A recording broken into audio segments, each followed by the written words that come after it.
Hi, magandang umaga sa inyo mga kasabi. Kamusta na po kayong lahat? Naway nasa mabuti kayong kalagayan at mag-iingat kaya palagi mga kasabi. At syempre yung ating sender mga kasabi ay isang lalaki. Kumakain ako dahil sa paraan na yan ang nasasarapan ang isang babae. Pagtapos na siya, tsaka naman ako. Ganon sa paraan sure ko na nakakaraos sila. So syempre magbibigay tayo ng opinion dito mga kasawi na ang sabi ng isang lalaki ay talagang nagmumukbang siya sa kanyang asawa. O, di ba? Dahil ito daw ang way niya or paraan na dahil alam niya na talagang ang isang babae ay mag-i-enjoy at makakatapos ito pagdating sa pakikipag hana-hana or jugjugan mga kasawi. Siyempre magbibigay tayo ng opinyon na bakit nga ba napaka-importante sa isang lalaki na talagang nagmumukbang sila ng isang babae.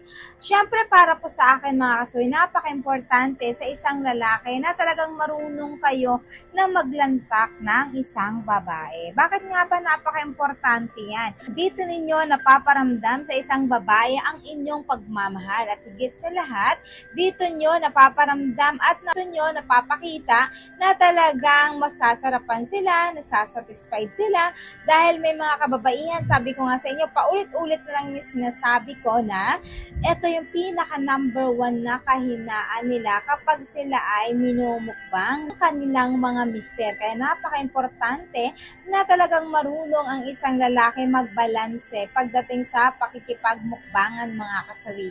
Kasi kapag nakikita mo si misis mo na nag-i-enjoy tuwing minumukbang mo, ay pwede mong laging gawin ito tuwing kayo ay makikipagjugjugan. Kasi nga, eto yung nagpapasaya sa kanya, nagpapasarap sa kanya, at higit sa lahat, eto yung nagbibigay sa kanya ng sobrang L na L at sobrang sarap. So kung napapakiramdaman mo sa sarili mo na talagang na yan yung gustong-gusto ng misis ninyo, ay pwede nyong gawin yan. Kasi yan, kumbaga puntos yan para sa inyo at talagang mapalagayan nyo ang inyong mga misis sa pamamagitan ng inyong paglantak.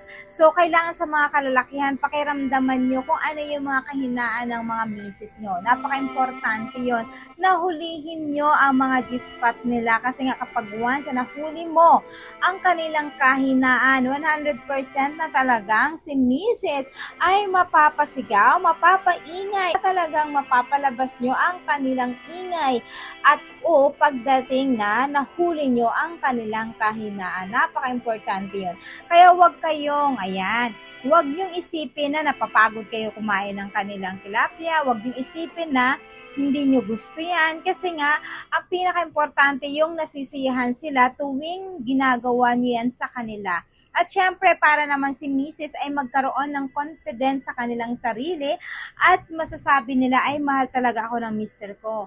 Kasi nga, kinakain niya ako palagi tuwing kami ay makikipagjugjugan. Kumbaga, sa kanya ay nagkakaroon palalo siya ng pag-interest tuwing kayo ay magjujugan kasi nga dahil yung kahinaan niya ay nauhuli mo at ginagawa mo yung palagi para sa kanya, kaya siya ay nagiging masaya at excited na siya na talagang palaging magpapamukbang sa'yo at tuwing yaya mo sa kanya ay hindi kanya tatanggihan kasi alam niya na talagang kinakain mo siya pagdating sa pakikipagjugjugan mga kasawi. So yun lang po mga kasawi yung ating suggestion tungkol dito. Maraming salamat po sa patuloy na pagsuporta niyo sa akin sa walang sawang pag-share at pag-comment. Sa mga hindi pa po nakapag-subscribe mga kasawi, pwede na kayo mag-subscribe, pwede na rin kayo mag-follow para updated kayo sa topic ko araw-araw. Magandang umaga!